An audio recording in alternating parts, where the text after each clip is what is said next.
Warren Buffett once said, "If your salary is your only source of income, you're one step away from poverty." That means you can't rely on your 9-to-5 job, no matter how good it is. Why? Because with a 9-to-5 job, you won't have much time left to do any side hustle or start a business. And you can't just quit your job right away, or you'll be financially doomed rather than financially free. That means quitting your 9-to-5 job is the real challenge. You can't just rely on luck. You have to be fully prepared. There are 5 important things you need to take care of. And when you're done with them, you can easily quit your 9-to-5 job and start your business or any money-making venture you want. So what are these essential things you need to do before you hand in that resignation letter? In this video, we're going to show you these 5 essential things you need to do before you quit your 9-to-5 job. We are going to break it all down in simple, actionable steps that anyone can follow. Now, before we move forward, if you're new to our channel, don't forget to hit that subscribe button and click the bell icon so you won't miss out on the valuable insights we share in future videos. All right, the first thing you need to do before quitting your 9-to-5 job is to overcome the fear of failure. Fear is one of the biggest reasons people stay stuck in jobs they don't love. It's that nagging voice in your head that says, "What if I fail? What will people think of me?" But the reality is that everyone who has ever succeeded has faced failure at some point. As Michael Jordan once said, "I've missed more than 9,000 shots in my career. I've lost almost 300 games. 26 times I've been trusted to take the game-winning shot and missed. I've failed over and over and over again in my life, and that is why I succeed." What does it mean is that you need to change how you think about failure. And how can you do it? Well, instead of seeing it as the end, see it as part of the process. The best way to do this is by trying things. Small things at first. For example, pick something you've been putting off, like creating a new habit, reaching out to someone for advice, or tackling one task on your to-do list.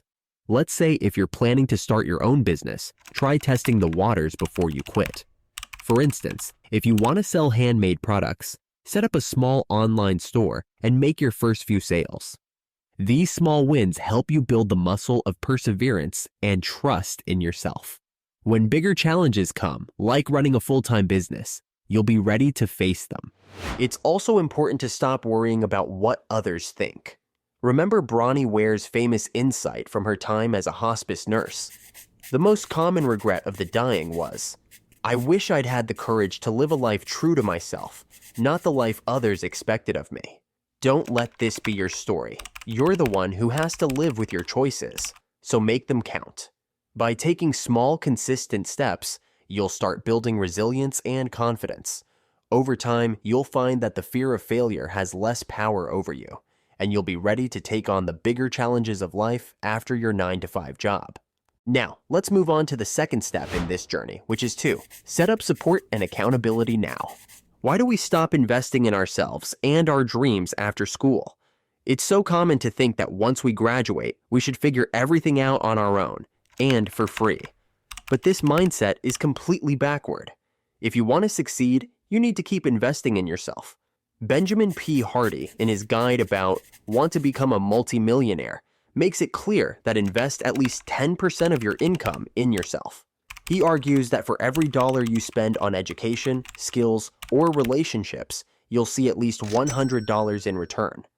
That's a 100x investment in your future. So why wouldn't you prioritize self-improvement? Look at the most successful athletes. They're coached their entire careers. LeBron James, for example, spends millions every year on his body and mind, hiring trainers, nutritionists, and even mental health professionals. He knows that surrounding himself with the right people gives him the edge to stay at the top of his game. So if you're serious about quitting your 9-to-5 and succeeding in your next venture, find a mentor or a coach who has done what you're trying to do. It's not about spending recklessly, it's about making smart investments in yourself. For example, if you want to start a digital marketing agency, enroll in a course from a trusted expert. If you want to write a book, join a writing group or hire an editor to guide you. After that, accountability is just as important as mentorship. It's easy to get distracted or lose motivation when you're working on your own. That's why having someone to check in with, whether it's a mentor, a peer, or even a paid coach, can keep you on track. Let them know your goals and ask them to hold you accountable. The money you invest in mentorship and accountability will be one of the best investments you ever make. It's not just about learning skills, it's about building confidence, staying motivated, and having a clear plan. So don't wait until after you quit your job to set up this support system. Start now. Find your mentors, join a group, or invest in a course that aligns with your goals. You'll be amazed at how much faster and smoother your transition will be when you have the right people in your corner. The third thing you need to do before quitting your 9-to-5 job is to consistently invest in business development. After focusing on personal growth and building a strong support system, the next step is to put time and effort into growing your business or venture. This isn't just a one-time task. It's an ongoing process that ensures your success. As we talk before, you have to connect with people who could become potential clients or collaborators. Even before leaving your job, begin networking with individuals in your target industry or market. Networking doesn't have to be overwhelming. It can be as simple as attending industry events, joining online forums, or reaching out to professionals on LinkedIn. For example, if you're starting a freelance design business, get involved in creative communities and share your portfolio to build relationships and visibility. Remember, investing in business development doesn't always mean spending money. It's often an investment of time. Reach out to potential clients or customers and build connections. These relationships will form the foundation of your business. If you're an introvert, don't worry, networking can be done online and at your own pace. As Tony Robbins says, the path to success is to take massive, determined action. Consistently bringing in new potential business ensures that your revenue stream doesn't dry up. For instance, if you're planning to open an online store, start by researching your target audience, testing products, and building a pre-launch email list. This groundwork will make your transition much smoother when you're ready to go full-time. Another key aspect of business development is continually refining your skills and offerings. Stay updated on trends in your industry and adapt as needed. For example, if you're entering the tech field, learning new tools or certifications can give you a competitive edge. The goal here is to have a clear strategy in place so that your business doesn't just survive, it thrives. By investing in business development early and consistently, you'll ensure a steady flow of opportunities and income, making your transition from a 9-to-5 job much more secure. The fourth thing you need to do before quitting your 9-to-5 job is to believe there is plenty of business for everyone. A common worry in starting some business is, the market is already saturated. How will I stand out? But here's the reality. There are over 2 billion people online, and they are more reachable than ever before. Plus, you only need to connect with a tiny fraction of them to build a successful business. And why you or your business matter? Well, it's because you are unique. Your story, experiences, and personality make you stand out. Even if others are offering similar products or services, nobody else can do it exactly like you. Take inspiration from those already succeeding in your field. Instead of seeing them as competitors, thank them for proving that a market exists. They've shown that there are people willing to pay for the services or products you're dreaming of offering. Steve Jobs once said, "Your work is going to fill a large part of your life, and the only way to be truly satisfied is to do what you believe is great work. And the only way to do great work is to love what you do." This is your chance to carve your own path, regardless of how crowded the market may seem. Believing in abundance also means shifting your mindset from scarcity to opportunity. Instead of worrying about the competition, focus on finding your ideal customers. Start by identifying the unique problems you can solve or the value you can add to people's lives. If you're offering something that genuinely helps others, the market will always have room for you. To make this belief actionable, begin building relationships with your target audience now. Engage with them on social media, share valuable insights, and start small by solving real problems for a few people. Each connection you make becomes a stepping stone for your future business success.